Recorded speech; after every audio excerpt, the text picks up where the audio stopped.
안녕히 주무셨습니까? 11월 8일 화요일 새벽기도의 찬송가는 341장 십자가를 내가 지고입니다. 함께 읽으실 말씀은 요한계시록 17장 1절에서 6절의 말씀입니다.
사도신경으로 신앙 고백하심으로 새벽기도에 시작하겠습니다.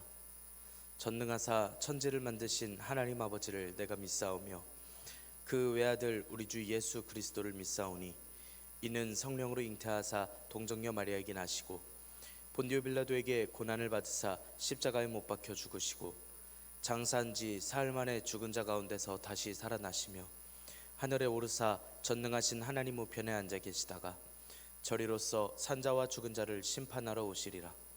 성령을 믿사오며 거룩한 공회와 성도가 서로 교통하는 것과 죄를 사하여 주시는 것과 몸이 다시 사는 것과 영원히 사는 것을 믿사옵나이다.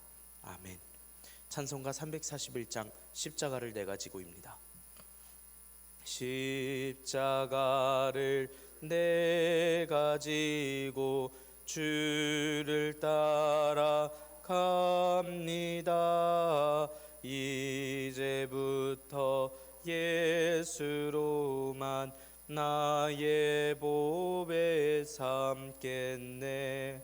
세상에서 부귀영화 모두 잃어버려도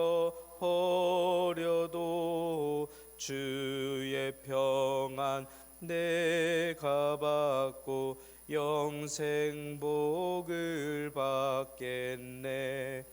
주도 고뇨 당했으니 나도 고뇨 당하리. 세상 사람 간사하나 예수 진실합니다. 예수 나를 사랑하사 빛난 얼굴 보이면 원수들이 미워해도 염려할 것 없겠네.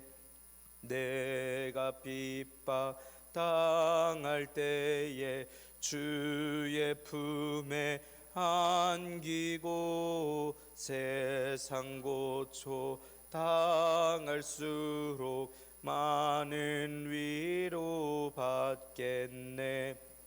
주가 주신 기쁨 외에 기뻐할 것 무엇냐.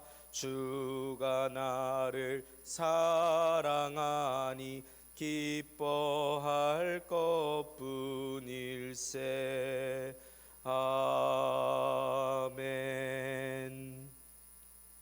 은혜롭고 자비로우신 하나님 아버지, 오늘도 새 하루를 허락하여 주시니 감사합니다. 하나님의 부르심을 듣고 모인 저희들 하나님께 찬양하고 기도할 때에 들어주시오며 저희를 받아 주시옵소서.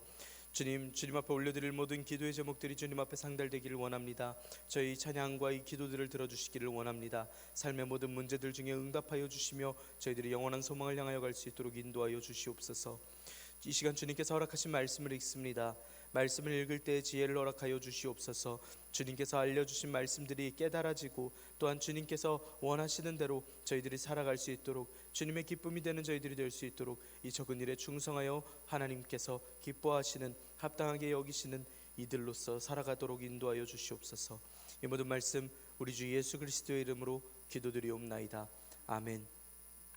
요한계시록 17장 1절에서 6절의 말씀입니다.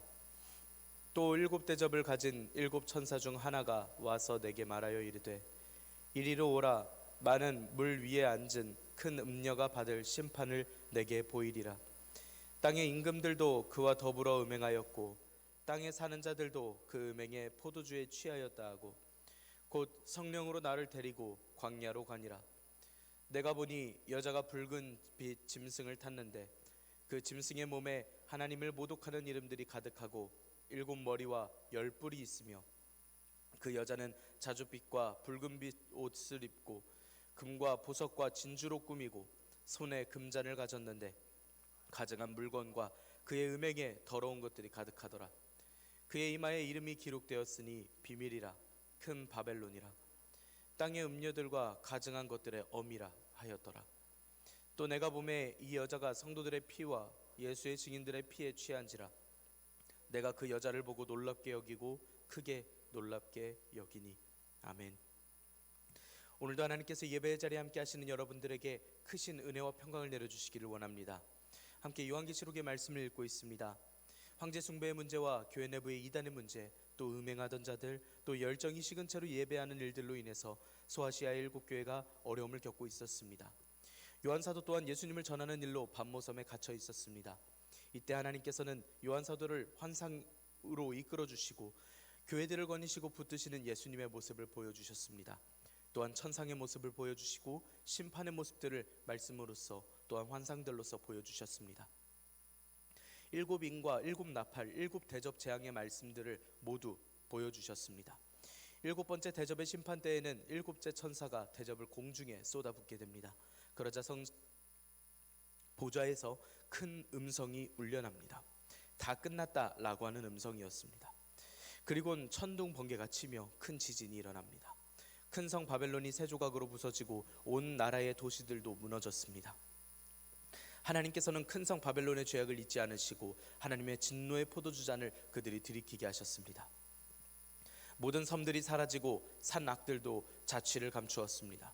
무게가 한 달란트씩이나 하는 큰 우박들이 하늘에서 떨어지고 사람들은 우박 때문에 피해가 막심하는데 아직도 하나님께 모독하는, 저주를 하는 그러한 일들이 있는 심판의 말씀이었습니다. 그런 심판 이후에 심판의 근원의 말씀을 합니다. 천사 중 하나가 요한 사도에게 와서 큰 음녀가 받을 심판에 대해서 보여주기로 합니다. 이 음녀는 땅의 임금들과 함께 음행했던 존재이고 음행의 포도주에 취했던 존재임을 말씀합니다. 곧 음녀라는 존재 역시 심판의 대상임을 알게 하고, 또 지금 일곱 교회가 경험하고 있는 악한 일들, 악한 세력에게 당하고 있는 이 일들이 지금 하나님께서 알고 계시는 일이고 이들의 세력이 영원하지 않을 것을 알게 하십니다.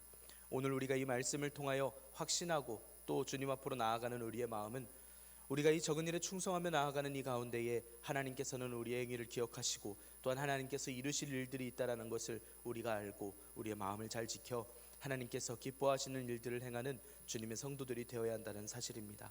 오늘도 주님께서 기뻐하시는 믿음을 가지고서 나아갈 수 있길 원합니다. 1절의 말씀 함께 읽겠습니다. 또 일곱 대접을 가진 일곱 천사 중 하나가 와서 내게 말하여 이르되, 이리로 오라. 많은 물 위에 앉은 큰 음녀가 받을 심판을 내게 보이리라. 일곱 대접을 가진 일곱 천사 중 하나는 요한 사도에게 오라고 이야기합니다. 많은 물 위에 앉은 큰 음녀가 받을 심판을 보여주겠다라는 말씀입니다. 음녀라는 것은 구약 말씀에서도 화려한 외양과 상대방을 유혹하는 성적 매력으로 음행을 일삼는 여인을 가리켜 음녀라고 표현을 합니다. 이사야에서도 예레미야에서도 에스겔과 호세아, 나훔, 아모스에서도 꾸준하게 하나님을 배신한 이스라엘을 가리켜서 음녀라고 표현을 하시며 말씀합니다. 계시록 말씀에서도 수차례 음녀와 음행을 이야기하는 이 비유의 말씀이 계속하여 등장합니다. 오늘 함께 읽으신 5절의 말씀에 이마에 이름이 기록되었으니 비밀이라, 큰 바벨론이라 라고도 말씀하고 18절에 가서도 언급하는 걸로 봐선 큰 음녀도 일곱째 대접 재앙의 대상인 큰 성 바벨론을 말씀하는 것이구나라는 것을 알 수 있습니다. 큰 성 바벨론은 요한 사도와 일곱 교회 당시에 로마 제국을 중심으로 성도들이 죽어나가는 걸 지켜보기만 하며 포도주를 마시고 화려하게 살던, 하나님을 대적하던, 윤리도 없고 세속적인 그 권세들을 떠올리게 합니다. 동시에 이것은 역사적인 종말의 때에 성도들을 핍박하고 성도들로 하여금 신앙을 저버리게 하고 황제를 강제로 섬기게 하던 그 당시의 상황을 알게 합니다. 또 사단 쪽 권세기 때문에 용이나 두 짐승이 그랬던 것처럼 이 음녀 역시 하나님을 모방하는 모습을 볼 수 있습니다. 많은 물 위에 앉은 그 모습은 창조주 하나님 예수 그리스도께서 보좌에 좌정하신 그 모습과 같은 표현을 쓰고 있습니다.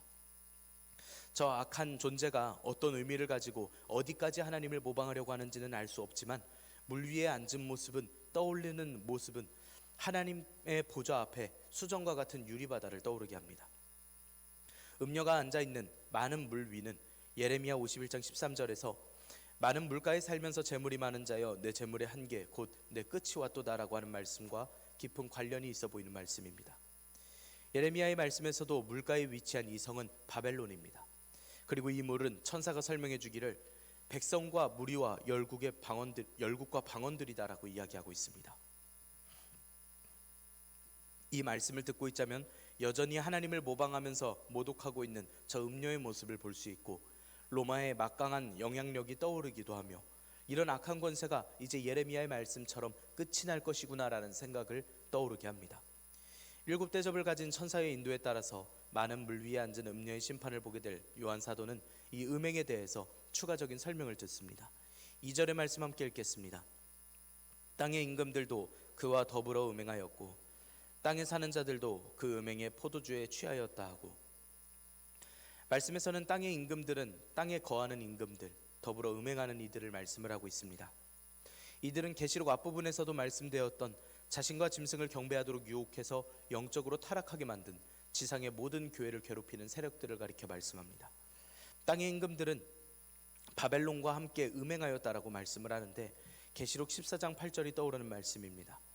계시록 14장 8절에서는 바벨론이 진노의 포도주를 악한 세력들에게 먹이는데 지금 말씀에선 땅의 임금들이 그 포도주를 먹습니다. 바벨론이 먹인 진노의 포도주를 이 땅의 임금들이 먹고 있는 그러한 모습입니다. 이건 포도주를 먹인 바벨론만이 잘못이 아니고 이것을 받아먹은 그 땅의 임금들도 책임이 있습니다. 그 땅에 거하는 자들 역시 이 미혹에 이기지 못하고 그 미혹을 그대로 받아들인 멸망할 대상들이라는 것입니다. 바벨론이 망할 것은 반복적으로 이렇게 말씀됩니다. 요한사도가 지금 기록한, 요한사도가 본 환상을 기록한 이 요한계시록이라는 책은 환상을 시간이 흘러가는 순서로 보고 있는 것 같지 않은 모습들이 보입니다. 자꾸 반복해서 바벨론이 멸망한다고 하는 장면들을 여러 방면에서 여러 환상 등을 통해서 보는 그 모습들을 볼 수 있습니다. 6절에 가서는 또 내가 보매 이 여자가 성도들의 피와 예수의 증인들의 피에 취한지라라고 이야기합니다. 이 말씀이 지금 2절에서 말씀하는 음행의 포도주가 무엇을 이야기하는지 알게 합니다. 요한사도는 이렇게 점점 구체적이고 또 반복하면서 쓰면서 음행의 포도주에 취한 것이 물론 우상숭배를 포함한 여러 타락행위도 말씀하고 있지만 특히 성도들의 피, 예수님의 증인들의 피에 취한 것과도 관계되어 있다는 것을 말씀합니다. 큰 음녀 바벨론은 땅의 임금들 그리고 땅에 거하는 자들과 결탁해서 성도들 곧 예수님의 증인들을 죽음으로 몰아갔고 그것들을 즐겼다라는 것입니다. 그렇기 때문에 이 포도주가 하나님의 진노의 포도주로서 그대로 갚아질 것이 너무나도 당연한 상황의 환상이었습니다. 음녀의 심판에 대해서 볼 요한사도는 음행에 대한 추가적인 설명도 들었고 이제는 구체적이게 그 여성의 모습에 대해서 보게 됩니다. 3절의 말씀 함께 읽겠습니다. 곧 성령으로 나를 데리고 광야로 가니라. 내가 보니 여자가 붉은빛 짐승을 탔는데 그 짐승의 몸에 하나님을 모독하는 이름들이 가득하고 7 머리와 10 뿔이 있으며 7 천사 중 한 천사는 성령으로 요한을 데리고 광야로 갔다라고 이야기를 합니다. 성령으로라고 하는 말은 원어로 성령님 안에서라는 뜻입니다. 요한 사도는 성령님 안에서 광야로 가는 환상을 보고 있습니다. 단지 광야로 간 그 환상 속 경험이 아주 생생하게 눈앞에 드러나고 있는 상황입니다. 광야는 아이를 해산하였던 여인이 하나님의 인도하심에 따라 인도받은 곳, 양육받은 곳으로서도 설명되었던 장소입니다. 그렇다면 이 음녀가 지금 광야에서 보였다는 건 한때 두때 반때 1260일 42달이라고 했던 그 기간, 예수님께서 다시 오시기 전 환란의 기간에 하나님의 보호를 받는 기간임을 기억하실 줄 믿습니다. 또 광야는 하나님께서 보호하시며 양육하시는 장소고 또 악의 세력이 지배하던 그 장소였음을 생각할 수 있겠습니다. 그런 말씀에서 언급하고 있는 광야는 이사야 21장에서 말씀하는 바벨론이 멸망하는 모습과 아주 비슷하게 설명할 수 있습니다. 여기서 말씀하는 바벨론은 광야로서 언급됩니다. 이런 모습들을 총망라해서 막강한 권세와 찬란한 문명, 여러 나라 권세들과 얽혀서 동맹국처럼 모습을 하고 있었던 그 바벨론은 고작 광야 정도로만 비치고 또 황무지로 변하게 될 것입니다. 그런 광야에서 여자가 붉은 짐승을 타는 것을 요한사도가 환상 중에 봅니다. 여자는 음녀 바벨론을 가리켜 이야기합니다. 이 음녀가 타고 있다라고 하는 원어는 아까 음녀가 물 위에 앉아 있는 것과 같은 원어를 쓰고 있습니다. 환상 중에 본 여자가 그 음녀가 맞다라는 것을 확실하게 알 수 있는 말씀입니다. 말씀에서 이야기하는 짐승은 계시록 13장에서 말씀하는 바다에서 나온 한 짐승의 모습입니다. 짐승의 몸에 보면 하나님을 모독하는 이름들이 가득하고 7머리에 10뿔이라고 묘사하고 있습니다. 계시록 13장에서도 바다에서의 한 짐승을 묘사할 때 뿔이 10이고 머리가 7에 그 뿔에 10면류관, 그 머리에는 모독하는 이름들이 있다라고 말씀하고 있기 때문에 이 짐승을 바다에서 나온 짐승이 아닐까라고 생각할 수 있습니다. 이 짐승은 계시록 13장 5절의 말씀처럼 짐승이 과장되고 신성 모독을 말하는 입을 받고 또 42달 동안 일할 권세를 받으니라 라고 말씀을 합니다. 하나님과 예수님을 그리고 예수님의 백성들을 핍박하는 또 모독하는 바로 그 대적입니다. 이 짐승은 붉은 빛을 띠고 있습니다. 그렇다면 짐승이 아니라 그 짐승의 그 권세를 준 붉은 용이 아닐까 생각해 볼 수 있겠는데, 지금 말씀하고 있는 이 붉은 빛은 코키논이라는 원어로서 붉은 용과는 다른 원어를 쓰고 있습니다. 호화스럽고 매혹적인 색깔의 짐승이라는 뜻입니다. 그 짐승이 보이고 있는 그 권세가, 짐승이 보이고 있는 모습이 사치와 향락으로 물든 로마의 모습, 미혹하는 악의 모습을 드러내고 있다는 뜻입니다. 환상에서 여자가 타고 있는 짐승의 모습을 이렇게 보았고 이제는 여자의 모습을 보고 있습니다. 4절의 말씀 함께 읽겠습니다. 그 여자는 자줏빛과 붉은빛 옷을 입고 금과 보석과 진주로 꾸미고 손에 금 잔을 가졌는데 가증한 물건과 그의 음행에 더러운 것들이 가득하더라. 요한사도가 환상 중에 목격한 여자는 자줏빛과 붉은빛 옷을 입고 있었습니다.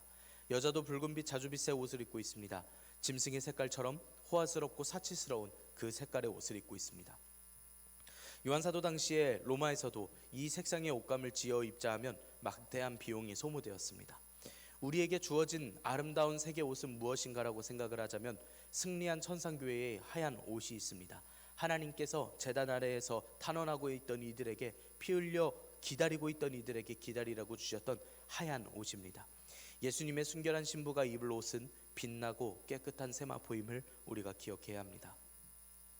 또 금과 보석 진주를 말씀을 합니다. 이거는 큰 음녀 바벨론이 치장하고 있는 모습입니다. 먼저 금입니다. 금은 성결을 상징하는 긍정적인 의미를 쓸 때 말씀합니다. 또 새 예루살렘의 재료로서 사용이 됩니다. 다음은 보석인데 예루살렘 성의 재료이고 그 다음 진주 역시 새 예루살렘 성의 성문의 재료로서 언급이 됩니다. 그런 금과 보석과 진주를 사용하여서 음녀를 치장하고 있는 지금 이 모습은 음녀 바벨론이 얼마나 호화롭게 단장을 하고 있는지를 알게 합니다. 그럼 그 모습이 또 하나님께서 예비하신 새 예루살렘과 혼동이 되고 새 예루살렘만큼이나 사람들에게 매력적으로 보일만하다라고 이야기할 수 있겠습니다. 잘 모르고 미혹당하는 입장에서 다른 점이라고는 음녀는 바벨론이고 새 예루살렘 성은 하나님께서 예비하신 것이라는 차이뿐이 없습니다. 잘 구분하여서 하나님께서 주신 소망을 찾아서 구분하고 쫓아가야 하는 것이 우리의 소명입니다. 그리고 여자는 손에 금잔을 가지고 있습니다. 음녀의 손에 있는 금잔을 이야기를 하는데 앞서 말씀드린 대로 금이라고 하는 것은 뭔가 좋은 것을 할 때 쓰이는 것이라서 이 금잔 안에 무언가 있을지 사람들로 하여금 궁금하게 하는 그러한 잔입니다. 그런데 이 기대감과는 달리 금잔 안에는 가증한 물건과 음행에 더러운 것들이 가득합니다. 여기서 가증한 물건이라 하는 건 하나님을 대항하려고 하는 행동, 말, 물건들을 표현을 할 때 쓰는 말이고 더러운 것이라고 하는 건 깨끗하지 않은 이라는 단어를 합친 말로써 마치 금잔 속에 담겨 있던 건 음녀가 행한 음행 때문에 깨끗했던 것이 깨끗하지 않게 된 그러한 모습을 나타냅니다.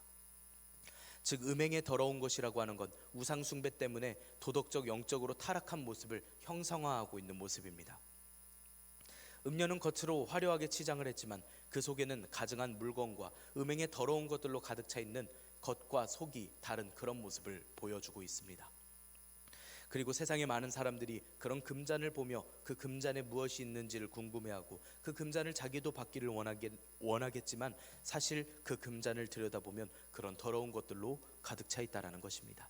그리고 이런 음녀의 이마에는 글자가 써져 있습니다. 5절의 말씀입니다.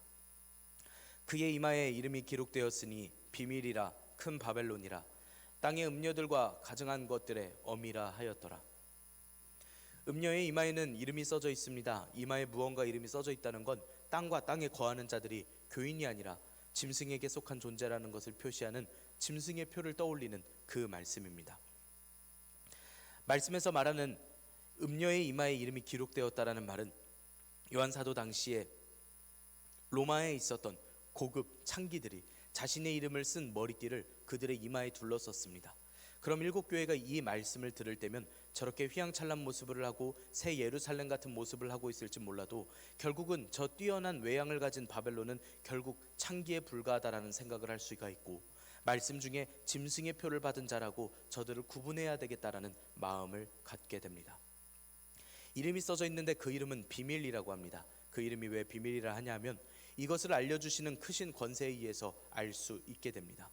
이 비밀은 계시록 17장 7절에서 왜 놀랍게 여기느냐, 내가 여자와 그가 탄 7머리와 10뿔 가진 짐승의 비밀을 내게 이르리라 라고 비밀을 알려주시겠다 하는 천사의 말을 들을 수 있습니다. 이 여자의 이마의 비밀에 대해서는 이후에 등장하게 됩니다. 그리고 말씀에서는 붉은 빛의 짐승을 타고 있는 여자의 정체에 대해서 말씀을 합니다. 첫째, 그것은 큰 바벨론입니다. 바벨론이라고 쓰인 이름은 읽는 7교회로 하여금 로마를 떠올리게 만듭니다.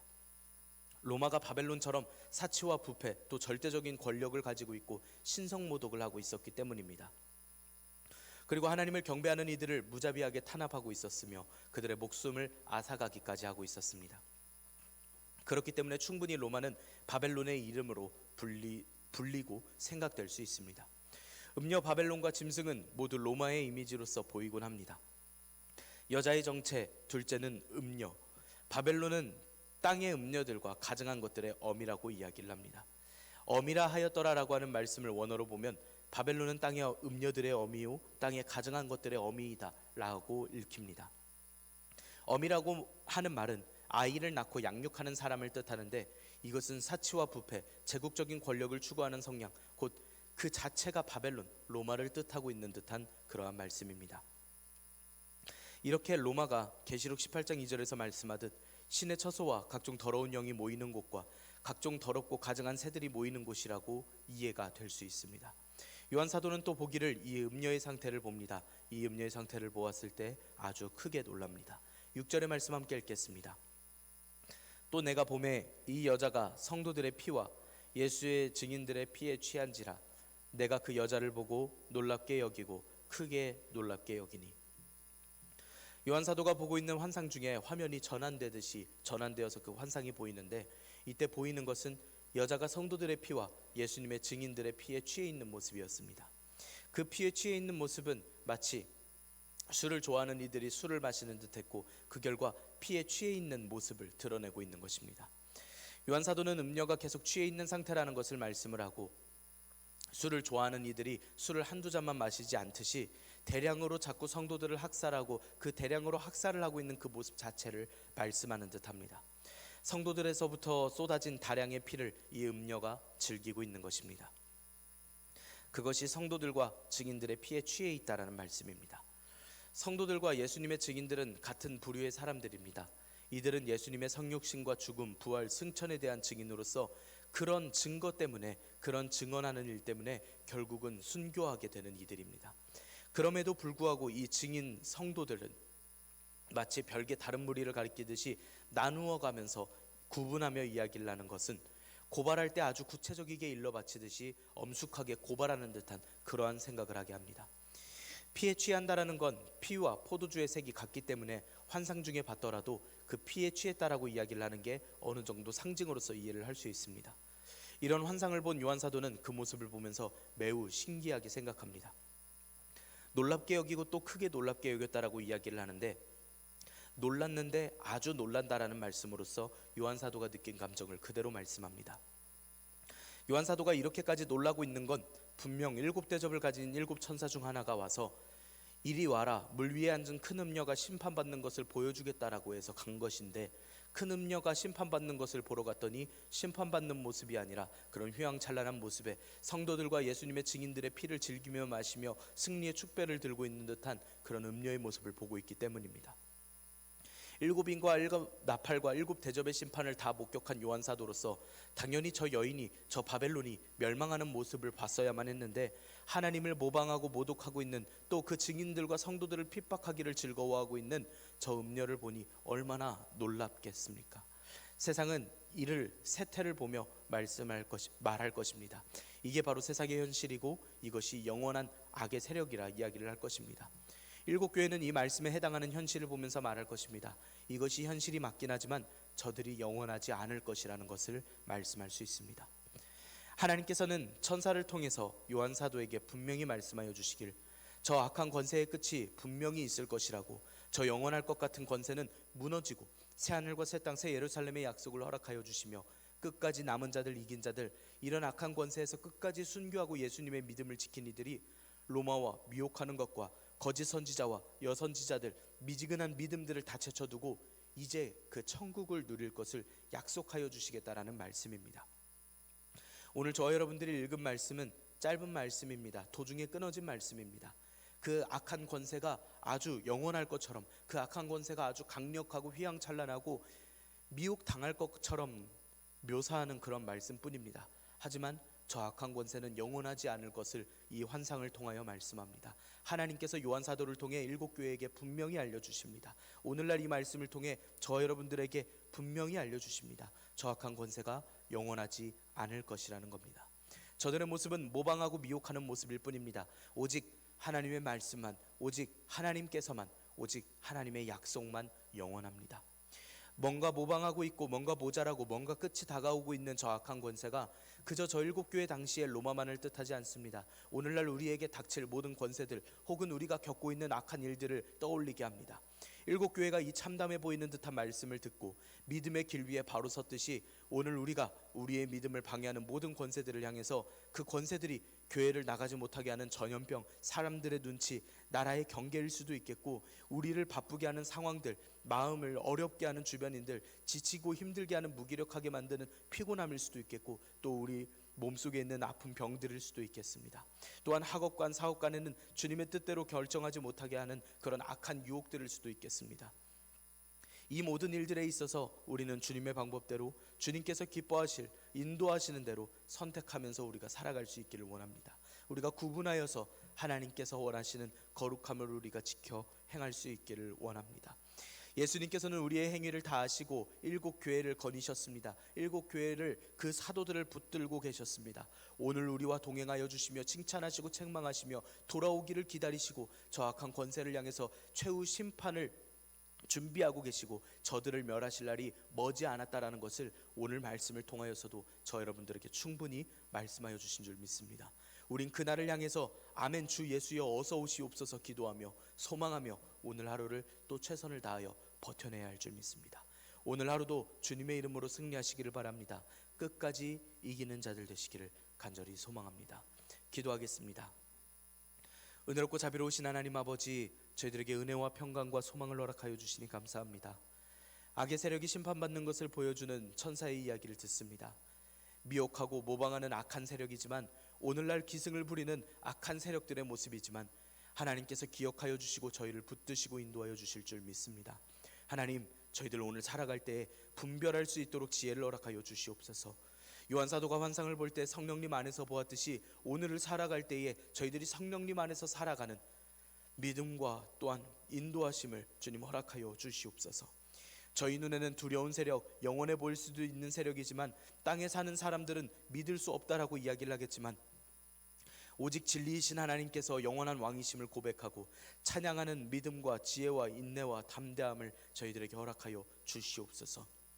오늘 하루 주님께서 허락하여 주신 말씀을 가지고 살아가는 저희들에게 긍휼을 베풀어 주시고 인도하여 주시옵소서. 이 모든 말씀 우리 주 예수 그리스도의 이름으로 기도드리옵나이다. 아멘. 하늘에 계신 우리 아버지여, 이름이 거룩히 여김을 받으시오며 나라가 임하시오며 뜻이 하늘에서 이루어진 것 같이 땅에서도 이루어지이다. 오늘 우리에게 일용할 양식을 주시옵고 우리가 우리에게 죄 지은 자를 사하여 준 것 같이 우리 죄를 사하여 주시옵고 우리를 시험에 들게 하지 마시옵고 다만 악에서 구하시옵소서. 나라와 권세와 영광이 아버지께 영원히 있사옵나이다. 아멘. 오늘의 말씀을 지켜내기 위하여 함께 기도할 수 있기를 원합니다. 하나님께 이 세상에서의 악함을 구분할 수 있는 믿음과 지혜와 능력을 허락하여 주시라고 함께 기도합시다. 러시아와 우크라이나의 평화를 위하여서 함께 기도할 수 있기를 원합니다. 전쟁에 동원된 젊은이들과 또 국민들을 위하여서 함께 기도합시다. 이 땅의 평화를 위하여서 기도할 수 있기를 원합니다. 또 이 땅에서 고난받는 이들을 위하여서 함께 기도하겠습니다. 이 시간 한 목소리로 함께 기도드리겠습니다.